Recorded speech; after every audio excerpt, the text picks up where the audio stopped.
Boa tarde, queridos estudantes, professores, familiares que nos assistem aí do 9º ano. Chegamos aqui, ó, mais uma aula de geografia. Eu não posso falar muita coisa, senão ele, assim, me atropela, manda eu parar de falar, sabe? Uma coisa assim. Mas ele é maravilhoso, fantástico. Então, diretor, por favor, boa tarde a todos, alunos, professores e a todos aí que irão acompanhar mais essa aula do 9º ano do ensino fundamental dos anos finais, né? O tempo é curto, né? Por isso que, né, precisamos aproveitar o tempo, né, Ju? Ele não deixa falar, gente, toda a lindeza que ele é. E os professores ali também sabem e concordam comigo, tá bom, professor Antônio? Não. Vamos falar o tema da aula? Bora! Tecnologia e trabalho na América e na África. Parte 2. Lembrando que a parte 1 foi dia 5 de agosto, né, professor Antônio? Muito bem. Vá lá, consulta o repositório, se não lembram, se perderam por algum motivo, para poder fazer essa conexão. A habilidade da aula de hoje é EF08GE13. Analisar as características do desenvolvimento científico e tecnológico e relacionar com as transformações dos tipos de trabalho e influências na economia dos espaços urbanos e rurais de diferentes países da América e África.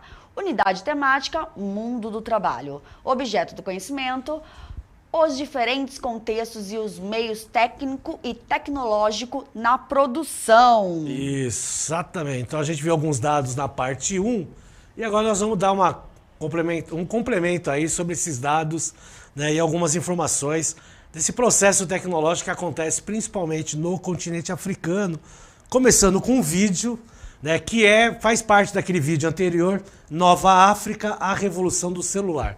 E daqui a pouco nós retornamos, tá certo?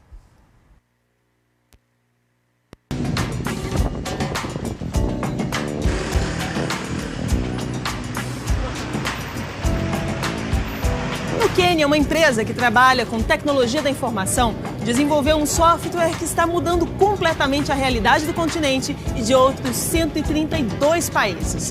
Pessoas comuns que presenciam situações do dia a dia, traduzem e ajudam a construir mapas informativos com dados importantíssimos a ponto de salvar vidas em locais de conflito ou desastres. Essa plataforma se chama Ushahidi, que na língua nacional do país, o Swahili, significa o testemunho daquele que presenciou um fato.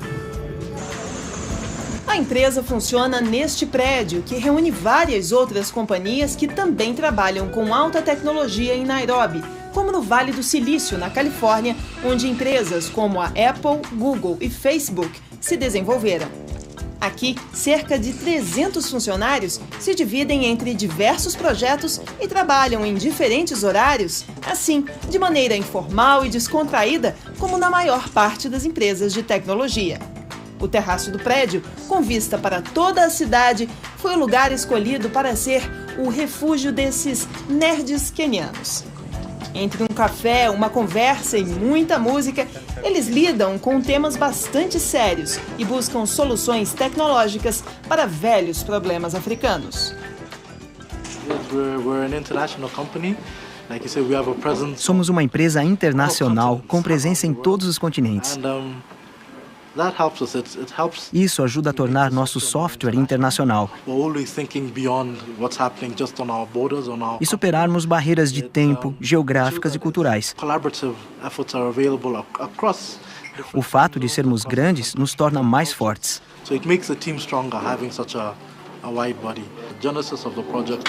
O projeto Ushahidi foi desenvolvido em 2008, num período de violência que tomou conta do país após as eleições presidenciais daquele ano.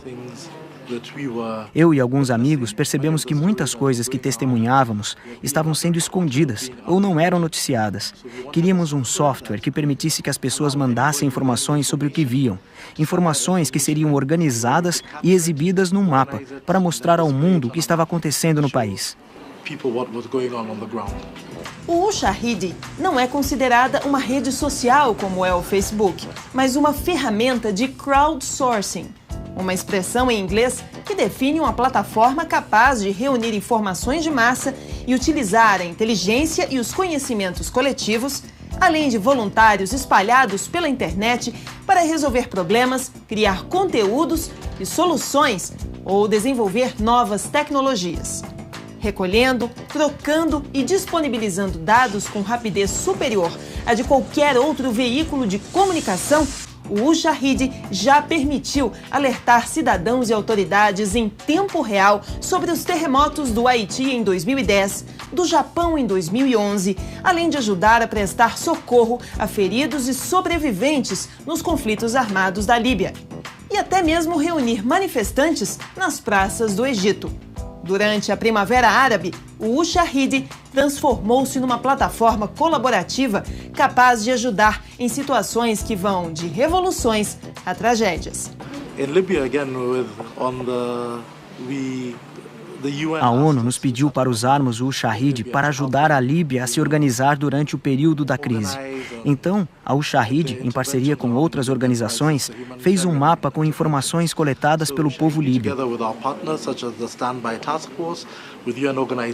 As pessoas diziam, nesta área precisamos de suprimentos médicos, nesta outra precisamos de comida, nesta aqui há muita violência, aqui precisamos de água. Usando o poder de mobilização de um grande número de pessoas e sabendo exatamente onde elas estavam, criamos um meio mais eficiente de fazer chegar os recursos de que elas precisavam.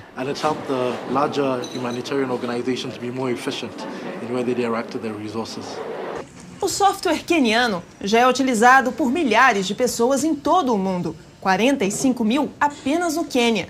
O Ushahidi é uma boa ideia concebida e desenvolvida por técnicos africanos que já conta com a aprovação de internautas de todo o mundo que ajudam a construir essa história de sucesso. Estamos muito satisfeitos com o nosso progresso. Temos 8 plataformas diferentes que já são usadas em 132 países. Produzimos um software global, o que nos deixa muito felizes. Isso ajuda a desenvolver uma nova imagem da África e do que os africanos são capazes de fazer. Somos uma empresa de tecnologia africana e estamos muito orgulhosos do fato de que o software que desenvolvemos é o melhor em sua categoria. Bom, é isso aí, né? Isso aí é uma das partes daquele vídeo que vocês viram na parte 1, que falava sobre celular, né? Então, o avanço do celular, o Wi-Fi nas praças públicas, e esse aqui é um software, né? Então vejam, né, a mesclagem de tecnologia que se tem no continente africano, até para ter, né, aquela desmistificação daquela ideia.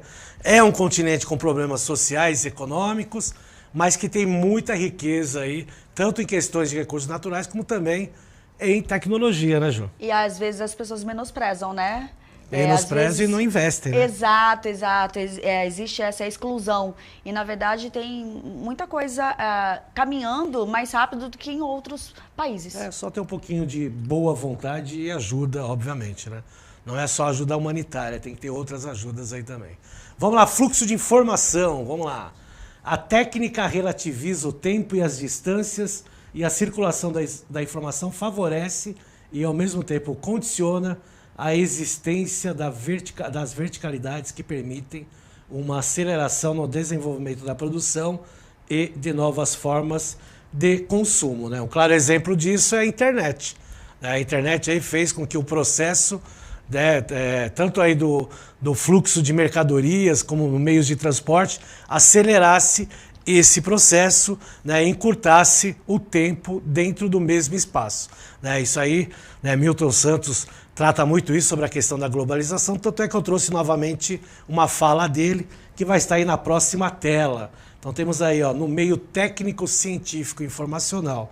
Então, segundo Milton Santos, a estruturação e a evolução das redes geográficas podem ser associadas à evolução da tecnologia e das telecomunicações, tendo em vista que a mudança que o meio técnico, científico e informacional tem incorporado ao espaço geográfico quebra as barreiras do tempo, relativizando as distâncias. Então, claramente, aí, pelas palavras do Milton Santos, demonstra, na realidade, esse avanço tecnológico através desses meios de comunicação, o que também acelera o processo comercial e o processo global dessa instituição mundial que nós temos aí, principalmente hoje, né, que né, as disputas e os atritos são mais em relações econômicas do que propriamente política, né? Então, guerras hoje, né, praticamente aí a gente vê no passado, né, mas guerras com barreiras alfandegárias,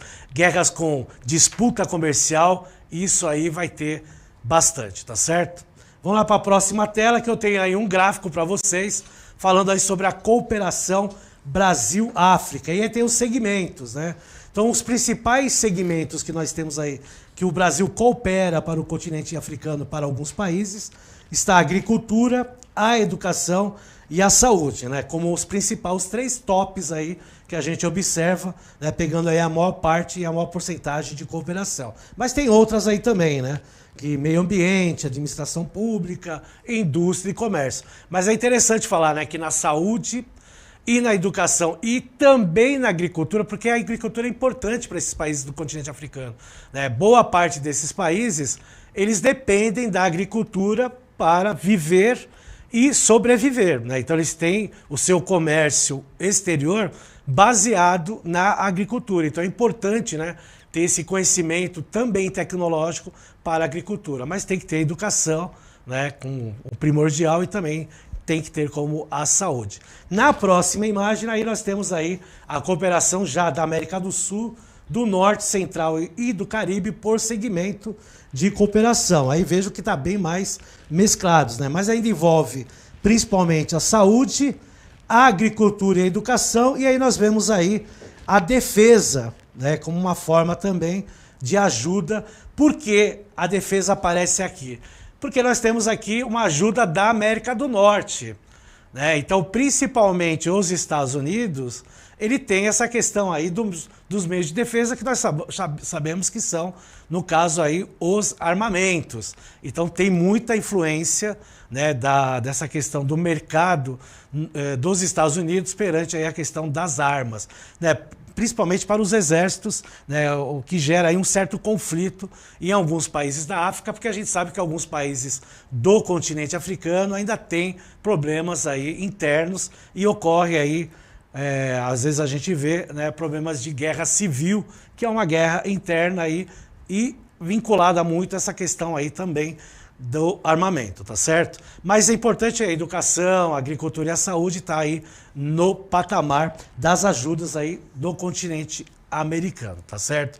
Nós vamos passar agora mais um vídeo, esse aí é mais curtinho, não tem nem 2 minutos, que fala aí de países da África Oriental usam a ciência para desenvolver a agricultura local. Daqui a pouco a gente volta.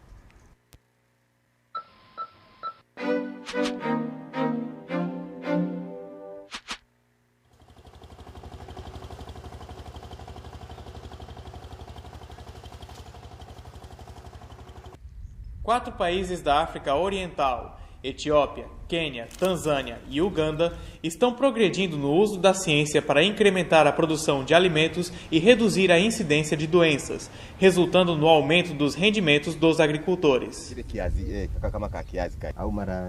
Current agricultural practices and processing practices are the largest user of water on the one hand, and they are also a significant contributor globally to greenhouse gas emissions.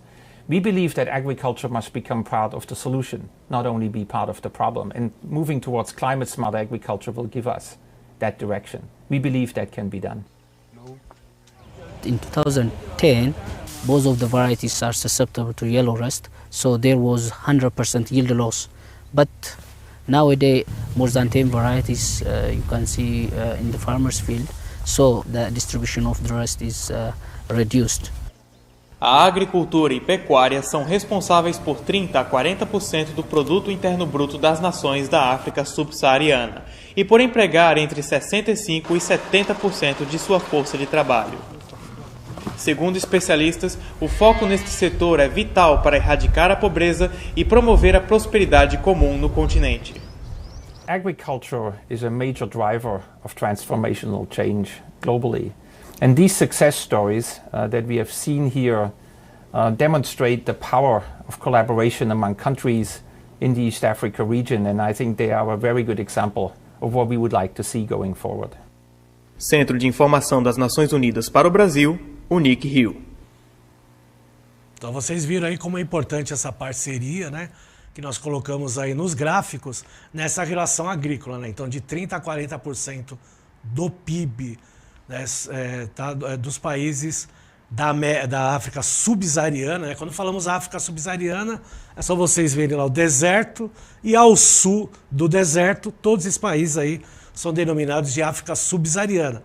Dependem aí praticamente metade aí do seu PIB em relação à agricultura, né? Outra boa parte é dos recursos minerais. Então a importância dessa parceria para esses países, para ter mais tecnologia, evoluir, principalmente na questão de pragas, né? A gente sabe que a África é um continente extremamente quente, né? Propícios aí para pragas da agricultura e diversas, né, situações, tá certo? Vamos lá para uma atividade, Ju? Vamos, tem atividade e com um gráfico que todo mundo gosta, né? Qual segmento em que o Brasil mais investe e qual aquele em que menos investe no continente africano? 2 minutos? 2 minutos, vamos dar 2 minutos, a gente já volta.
Vamos lá, senhor professor mestre Antônio. Ixi.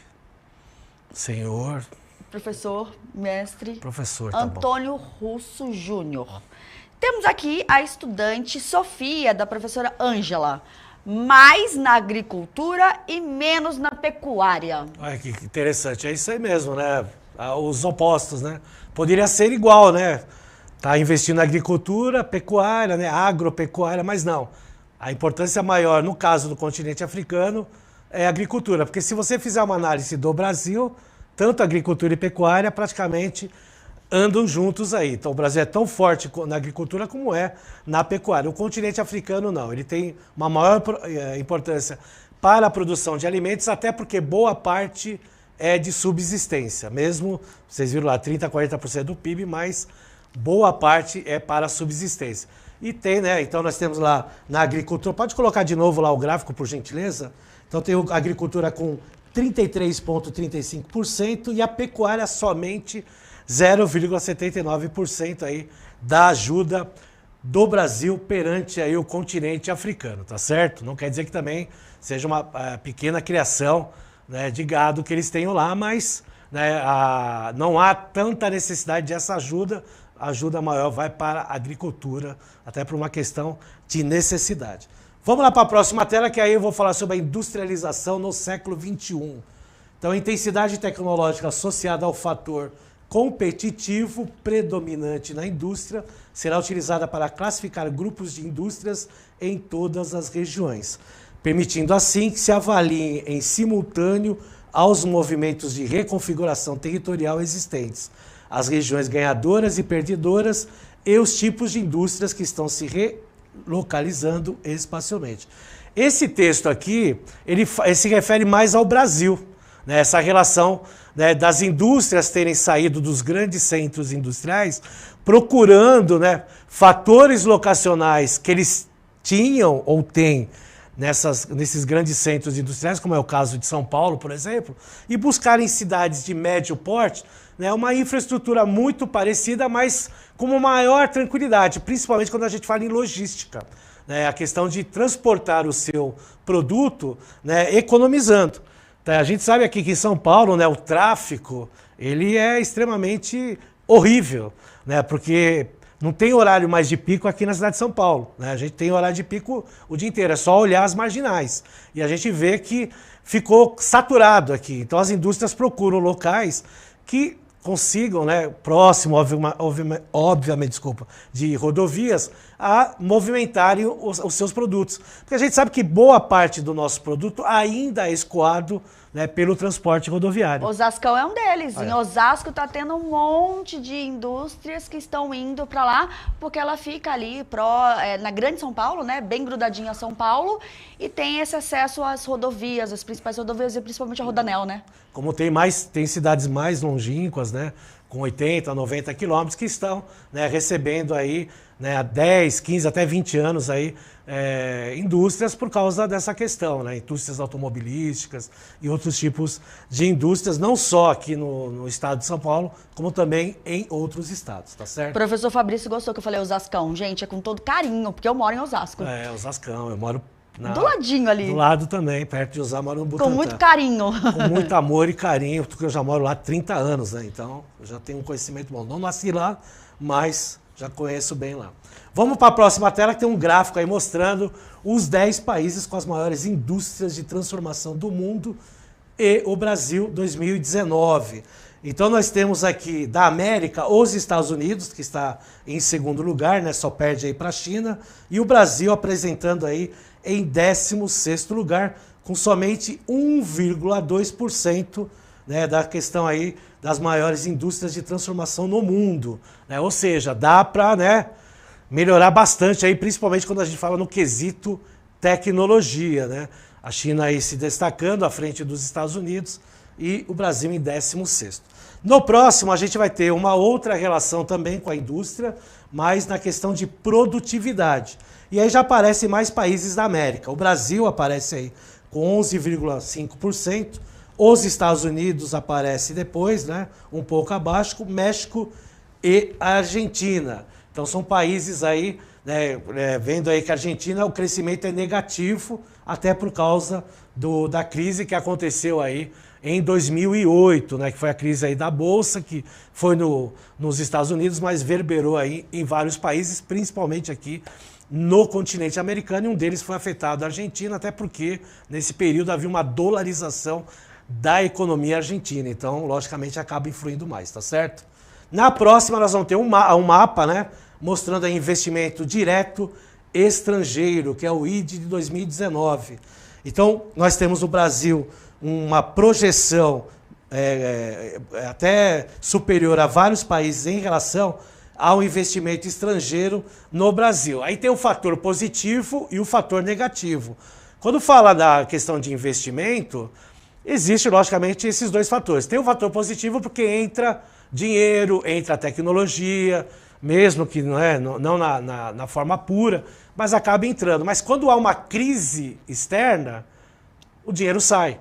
Então nós não podemos ficar dependente desse investimento direto, né? Então aí no Brasil ainda tem essa certa dependência, o que vai refletir na Bolsa de Valores, né? E na atual conjuntura econômica, a Bolsa de Valores oscila muito por causa disso. Se a oscilação da economia é forte no Brasil, a tendência é que haja uma oscilação no seu patamar geral. Então a gente vê isso no reflexo da Bolsa de Valores, que sobe e desce constantemente, não só, né, no dia, assim, mas em horas. Ele acaba tendo essa diferenciação, tá certo? E nós temos aqui, né, o último mapa, investimento em pesquisa e desenvolvimento, né?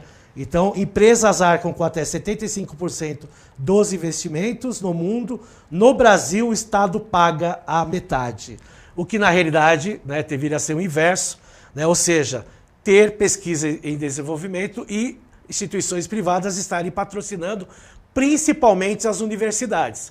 Tendo esse investimento, porque é nas universidades que a gente acaba, né, vendo, né, o surgimento aí de várias pesquisas e de vários desenvolvimentos tecnológicos nos países. Isso acontece nos países desenvolvidos, mas tem que ter investimento público também. Entra aí no Saiba Mais, tá? Que aí mostra um especial da África, descubra quais os motivos levam os brasileiros para o continente africano, tá? É um vídeo e aí vocês podem estar trabalhando aí com seus alunos. Beleza, pessoal? Obrigado aí pela participação de todos, obrigado aí por terem assistido a mais essa aula de Geografia. Obrigado aí, minha parceirinha de sempre. Bora! Até mais. Coração pro nosso querido Ivan, pro Leandro, Coração pra todo assim. mundo ali. Vamos Eu lá. aprendi a fazer coração, vamos lá. Beijo! Tá certo aí, Ivan?